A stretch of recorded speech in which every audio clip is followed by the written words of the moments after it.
एक लेडी थी जिसके पास कोई ज्यादा पैसे नहीं थे, हस्बैंड की डेथ हो गई थी, पेंशन के पैसों से जीवन बिता रही थी। तब एक घटना घटी। उसके घर के बाहर एक लड़का आया, दरवाजा खटखटाया। वो देखती है वो 14-15 साल का एक लड़का जो सेल्समैन था और अपनी प्रोडक्ट्स बेचने के लिए आया था। ये लेडी के पास उतने पैसे नहीं थे तो उसने कह दिया कि देख बेटा, मेरे पास इतने पैसे नहीं है, मैं तुझे गलत उम्मीद नहीं दूंगी, मैं तेरी चीज वस्तुएं खरीद नहीं पाऊंगी, पर 2 मिनट तू मेरे घर में आ। वो घर में बिठाती है और किचन में जाती है और दूध का एक ग्लास लेके आती है और कहती कि बेटा, मुझे लगता है कि तू बहुत भूखा है, बहुत प्यासा है, मैं तेरी और कोई मदद नहीं कर सकती, बट एक ये दूध का ग्लास तुझे दे सकती हूँ जिससे तेरी भूख और प्यास दोनों मिट जाएगी। बच्चा दूध का ग्लास पीता है, थैंक यू कह के चला जाता है। इस घटना को और 15 साल बीतते हैं। अब तो ये लेडी बहुत बुजुर्ग हो चुकी है और एक दिन उनको हार्ट अटैक आता है।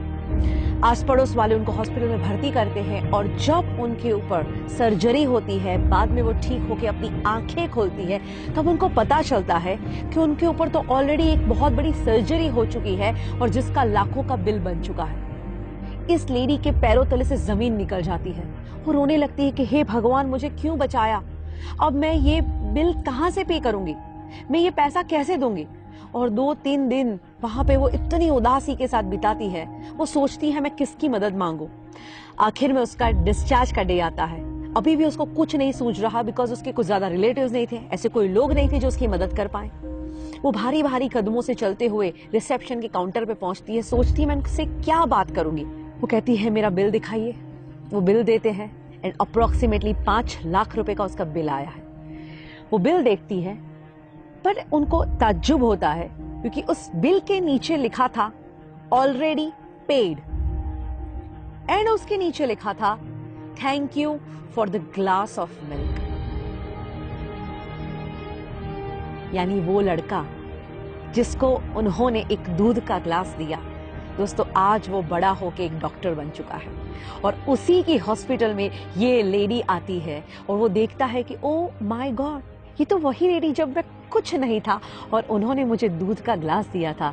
आज ये ऋण चुकाने का मौका मिला है, क्यों ना मैं अपना ऋण चुकाऊं, क्यों ना इनका बिल मैं ही भर दूं। इसीलिए तो कहते हैं कि जब आप अच्छे काम करते हैं, दुनिया गोल है, जो अच्छे काम भेजे हैं उन सब लौट के वापस आते ही हैं। बट अच्छी बात क्या है कि कुदरत इतनी मेहरबान है हम पे कि जब हम कुछ छोड़ते हैं उससे कई गुना बढ़ के ये लाइफ में वापस आती है। हम हमेशा पूरी जिंदगी लगे रहते हैं दुनिया को इम्प्रेस करने में, बट अगर सही में इम्प्रेस करना है ना तो उस ऊपर वाले को कीजिए।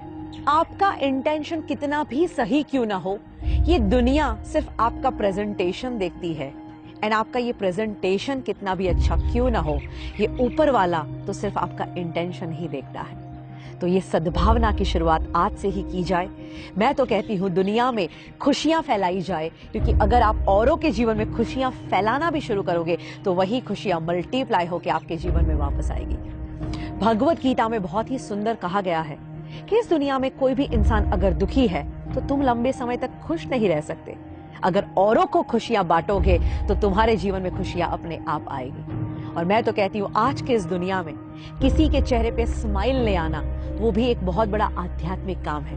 कहते हैं एक उदास चेहरे पे एक प्यारी सी मुस्कुराहट आ जाए और अगर उसकी वजह तुम हो तो समझ लेना इस दुनिया का सबसे धनवान इंसान